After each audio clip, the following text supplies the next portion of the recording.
अस्सलाम वालेकुम दोस्तों, आज की वीडियो में काफ़ी सारी नए लेटेस्ट अपडेट्स मौजूद है। जानिए तुम अपडेट्स की तफसीलात के बारे में।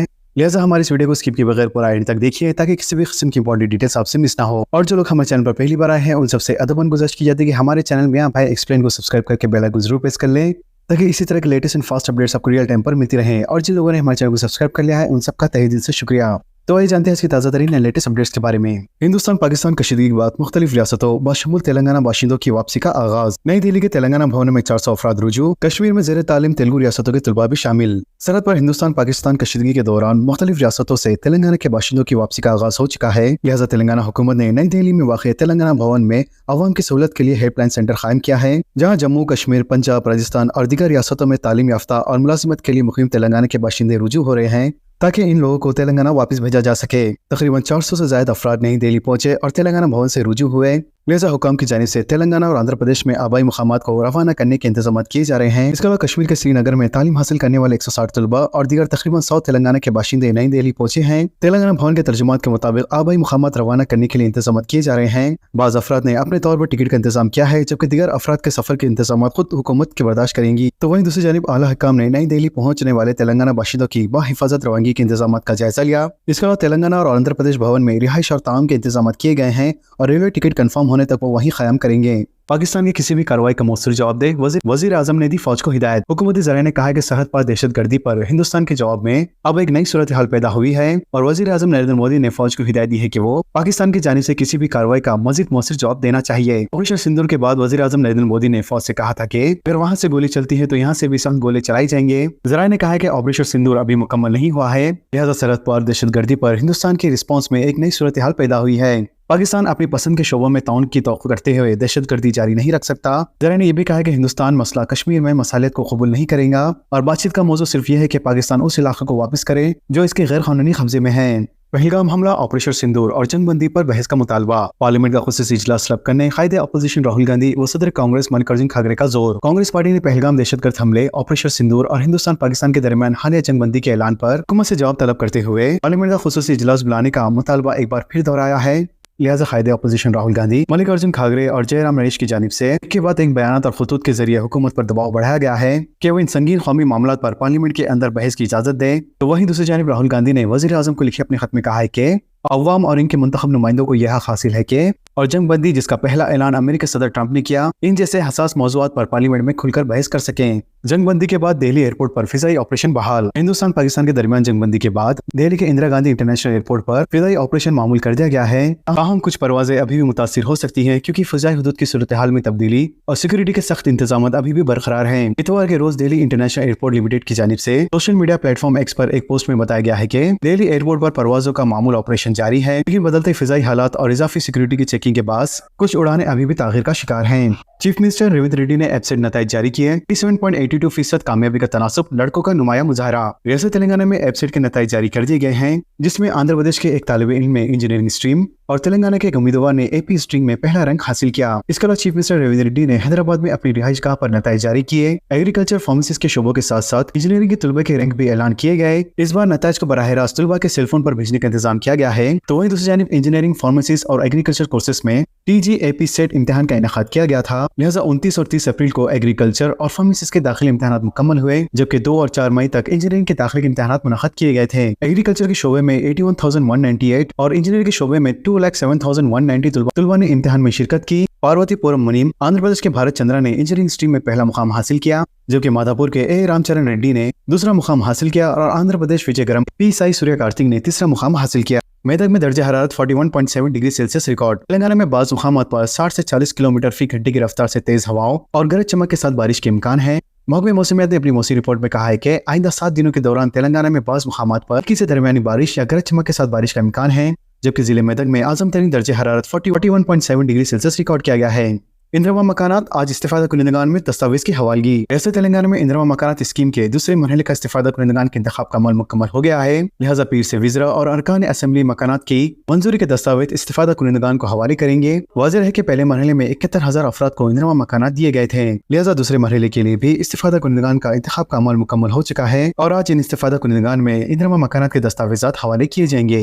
GHMC और एतराफ में 4000 मकानात की तामीर मुकम्मल, मुस्तहिक अफराद में जल्द तकसीम अमल में आएंगी। ग्रेटर हैदराबाद म्युनिसिपल कॉर्पोरेशन और इसके एतराफ 4000 मकानात की तामीर मुकम्मल हो चुकी है और इन मकानात की मुस्तहिक अफराद में जल्द तकसीम की जाएंगी। वाज़ेह है कि साबिक़ा हुकूमत ने शहर हैदराबाद में 1 लाख मकानात की तामीर का ऐलान किया था, लेकिन मियाद खत्म होने तक GHMC हदूद में सिर्फ 68,176 मकानात की तामीर ही मुकम्मल हो सकी। हैदराबाद, रंगारेड्डी, मेडचल और इसके आस पास के तकरीबन 10 लाख अफराद ने मकानात के लिए दरख्वास्तें दी है। आदाद और शुमार के मुताबिक ग्रेटर हैदराबाद म्युनिसिपल कॉर्पोरेशन की हदूद में अब तक 67,444 मकान तकसीम किए जा चुके हैं। मजीद जो नए 4000 मकान की तामीर मुकम्मल की गई है वो हैदराबाद जिले में 400, संगारेड्डी में 802, मिर्चल में 1043 और रंगारेड्डी में 800 है। जिले इंतजामिया के मुताबिक इन मकानात के लिए नई दरख्वास्तें तलब नहीं की जाएंगी, लिहाजा साबिक हुकूमत के दौरान ही दरख्वास्त गुजारों में से 95,000 खानदान की एक हतमी फहरिस्त को अहल करार दिया गया था, जिसमें से 61,000 खानदानों को ऑनलाइन मुंतखब करते हुए मकानात हवाले किए गए थे।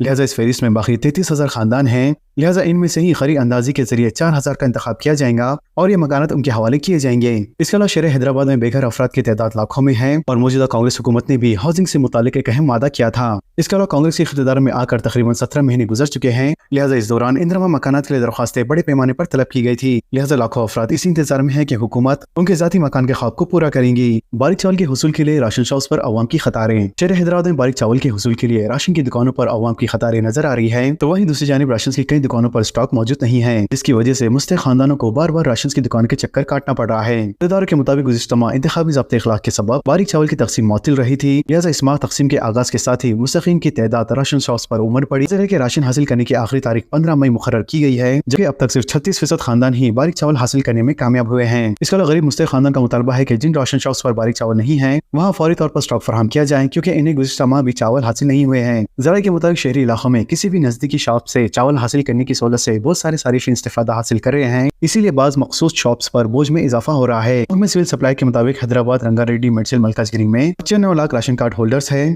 जिनमें से 64% ने अपना राशन हासिल कर लिया है, जबकि हैदराबाद में 17,40,000 में से 11 लाख राशन कार्ड होल्डर्स ने 8 मई तक अपना चावल हासिल कर लिया है। लिहाजा अभी भी 7 लाख मुस्तहिक खानदान राशन के मुंतजिर है। शमशाबाद के कराची बेकरी के सामने बीजेपी का एहतजाज। बीजेपी के कारकुनों ने पहलगाम वाक़े पर शमशाबाद रोड पर वाक़े कराची बेकरी के सामने एहतजाज किया। बीजेपी के कारकुनों ने हिंदुस्तानी परचम लहराते हुए पाकिस्तान के खिलाफ नारेबाजी की। इन्होंने हिंदुस्तानी फौज की तायद में नारे भी लगाए। बादशाह इन्होंने लाठियों से बेकरी के नाम वाले बोर्ड को नुकसान पहुंचाना शुरू कर दिया। लिहाजा इसकी इत्तला मिलते ही पुलिस वहां पहुंची, जिसने मुजाहिरीन को मुंतशिर कर दिया। बीजेपी के कायदे ने मुतालबा किया है कि बेकरी के नाम को तब्दील किया जाए या फिर बोर्ड के ब्रांड नेम को हटा दिया जाए। आंध्र प्रदेश के विशाखापट्टनम में भी कराची बेकरी के आउटलेट पर इसी तरह का एहतजाज देखा गया। संगारेड्डी भर में मेडिकल काउंसिल की टीमों के धावे, 25 नकली डॉक्टर्स का पता चला गया। क़वायद की खिलाफ वर्जी का इंकशाफ। रियासत तेलंगाना के तेलंगाना स्टेट मेडिकल काउंसिल ने बेशतर नाअहल अफराद का पता चलाया, जो खुद को डॉक्टर जाहिर करते हुए संगारेड्डी भर में मरीजों का इलाज कर रहे थे। नायब सदर नशीन स्टेट मेडिकल काउंसिल के जे श्रीनिवास की क़यादत में डॉक्टर्स की टीम ने इन दावों के जरिए ऐसे 25 अफराद का पता चलाया, जो बेशतर मुकामात पर लाजमी अहलियत के बगैर मरीजों का इलाज करते हुए पाए गए। इनमें बेशतर ने RN के तौर पर क्लिनिक्स खोल लिए थे। इनके पास मरीजों के इलाज के लिए दरकार तरबियत नहीं थी। इन्होंने सलमस सनती इलाकों जैसे IDA, बलाराम, इस्नापुर और दीगर मुकामात पर क्लिनिक्स खोले हैं, जहाँ पर नकल मकानी करने वाली सनती वर्कर्स मुकीम हैं।